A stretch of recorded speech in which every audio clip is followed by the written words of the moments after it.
안녕하세요. 재무회계 공부하고 가신 당신을 위해 오늘은 정말 중요한 개념인데요.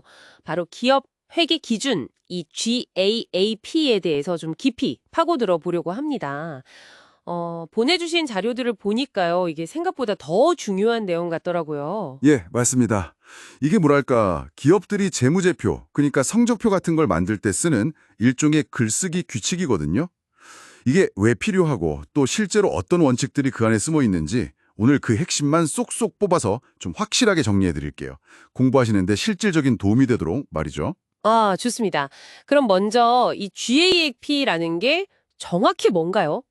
자료에는 그냥 뭐 회계 원칙, 기준, 절차의 집합 이렇게 나와 있는데 한국에서는 KGAAP라고도 부른다고 하고요. 네, 가장 중요한 역할은 역시 재무정보의 신뢰성, 이걸 높이는 거고요. 또 비교 가능성 확보예요. 생각해 보세요. 모든 기업이 그냥 자기들 멋대로 장부를 쓴다면 투자자나 뭐 채권자 같은 사람들이 이 기업 상태가 어떤지 제대로 파악하고 비교하기가 정말 어렵겠죠. 아, 그렇겠네요. 네. 그렇죠. 마치 뭐 스포츠 경기마다 규칙이 다르면 선수들 실력을 비교할 수 없는 거랑 비슷해요. 그래서 이런 통일된 기준, 즉 GAAP가 꼭 필요한 겁니다. 당연히 투명성이나 일관성을 높이는 것도 중요한 목적이고요. 그렇군요. 기준이 통일되어야 비교가 가능하다. 이 말씀이시네요. 네. 자료를 보니까 이 GAAP 안에 여러 핵심 원칙들이 있던데 그중에서 발생주의라는 게 좀 눈에 띄더라고요. 이게 현금이 실제로 오고 가지 않았더라도 거래가 발생한 그 시점에 바로 수익이랑 비용을 인식한다. 이런 거죠. 네, 정확합니다. 현금 흐름만 따지는 현금주의하고는 완전히 대비되는 개념이고요. 현대 회계에서는 정말 중요한 축이에요. 그러니까 거래의 그 경제적 실질이 발생한 시점, 이걸 중요하게 보는 거죠. 또 역사적 원가주의라는 것도 있는데요. 아, 네. 그건 뭐죠? 이건 자산을 처음 취득했을 때의 가격, 그 원가로 계속 기록하는 원칙이에요. 이게 장점은 되게 객관적이라는 건데, 근데 또 단점은 시간이 지나면서 자산의 실제 가치와는 좀 멀어질 수 있다는 점, 이런 것도 고려해야 하고요. 그리고 보수주의도 있습니다. 아, 보수주의요? 이거 약간 흥미롭던데요. 불확실할 때는 이익이나 자산은 좀 낮게 보고 비용이나 부채는 좀 높게 잡는 경향이라고요. 이게 뭐 재무제표를 안정적으로 보이게 할 수는 있겠는데 혹시 기업의 성장 가능성 같은 걸 너무 낮게 평가하게 되는 뭐 그런 부작용은 없을까요?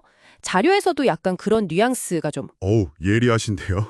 맞아요. 바로 그 점 때문에 보수주의가 때로는 좀 논쟁거리가 되기도 해요. 예를 들어서 미래가 아주 유망한 신기술에 투자를 했는데 당장 수익이 불확실하다는 이유만으로 자산 가치를 아주 낮게 평가해버리면 그 회사의 잠재력을 제대로 반영 못할 수도 있는 거죠. 아, 그렇군요. 네. 그래서 안정성이랑 성장성 반영 사이에서 그 균형점을 찾는 게 항상 과제입니다.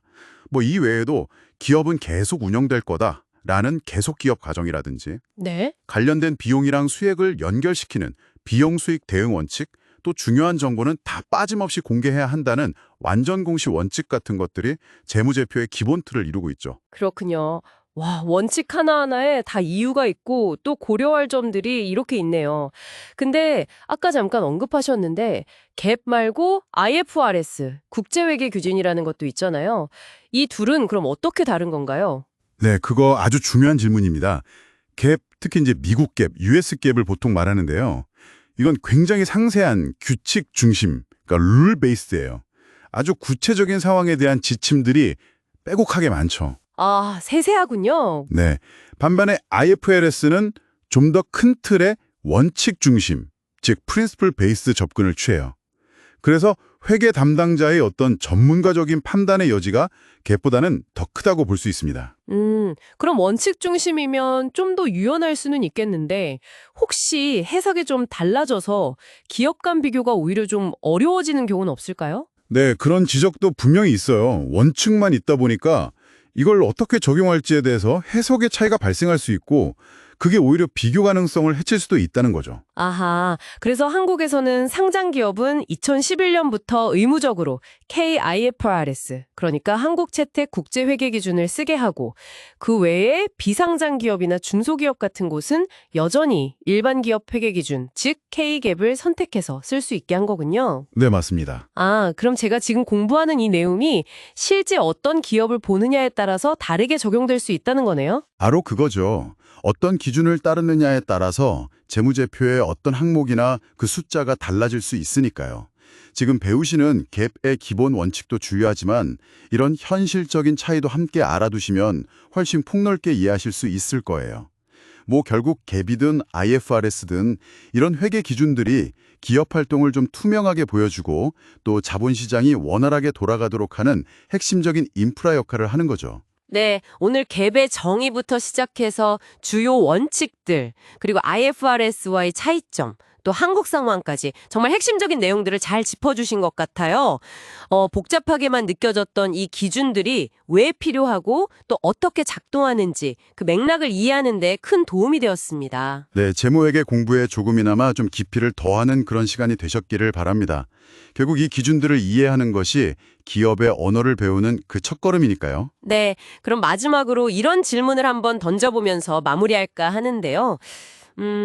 지금 우리가 살펴본 것처럼 상세한 규칙 기반의 갭과 또 큰 원칙 중심의 IFRS, 아니면 혹시 또 다른 형태의 기준이 나올 수도 있을까요? 앞으로 점점 더 복잡해질 이런 글로벌 경제 활동을 가장 효과적으로 담아낼 수 있는 미래의 회계 기준은 과연 어떤 모습일지 한 번쯤 깊이 생각해 보시면 재미있을 것 같습니다. 네, 좋은 질문이네요. 경청해 주셔서 감사합니다.